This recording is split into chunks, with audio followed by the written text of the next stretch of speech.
Words can build empires, or destroy them. Let me tell you a moral story. Once upon a time, there were two brothers, both skilled, both intelligent, but very different in how they used their words. The elder brother, a strong warrior, believed power came from the sword. The younger brother, a wise thinker, believed power came from words. One day their father, the king, grew ill. The royal advisors whispered among themselves.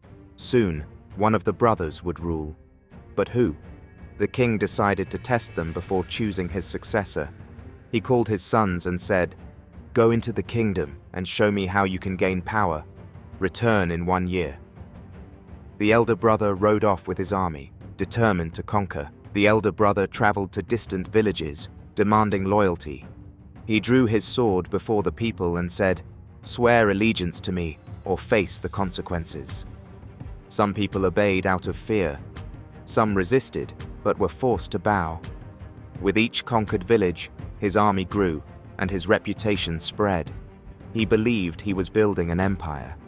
As the months passed, he continued his campaign, but something troubled him. Though he ruled over many, their loyalty was weak. His warriors often had to suppress small rebellions. The people obeyed, but they did not love him. Still, he thought, fear is enough.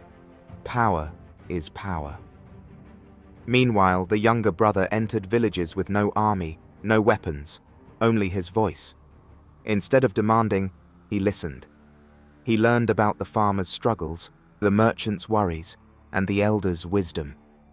He told stories of great kings who led with kindness. He inspired the villagers, showing them that together they could build a future of peace. When bandits threatened a village, he did not fight with a sword. Instead, he spoke with the bandits, understanding their pain. He convinced them to change their ways, giving them a place in the village to work honestly. Wherever he went, people followed, not because they had to, but because they wanted to.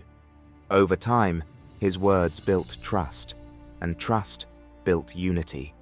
Soon, entire villages pledged loyalty, not out of fear, but out of love. His name spread across the kingdom as a leader people wanted, not a ruler they feared. A year passed, and the brothers returned to the palace. The elder brother boasted, "Father, I have conquered 20 villages. The people bow before me. No one dares to challenge me." The younger brother simply said, "Father, I have gained 20 villages as well, but the people stand beside me, not beneath me." The king smiled, knowing the truth. A sword can force people to obey, but only words can make them believe. But the test was not over. Soon, both brothers would face a final challenge, one that would reveal the true power of words. The king looked at both his sons and said, "You have both gained power, but now I will see if you can keep it. Tomorrow, I will send a messenger to each of your territories with a simple lie. The test is how your people will react." The next day, the king's messengers arrived in the villages of both brothers. They spread a false rumor. The king is dead. War is coming. In the elder brother's villages, fear spread like wildfire. The people had obeyed him only because of his sword, and now, believing there was no king to protect them, they panicked. Some fled, afraid that warlords would soon invade. Others rebelled, thinking they could seize power for themselves.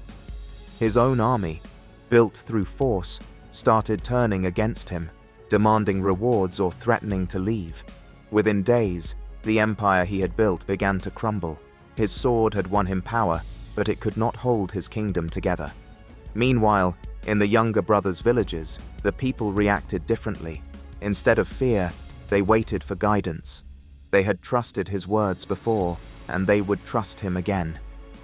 When he addressed them, he simply said, "Rumors are like fire.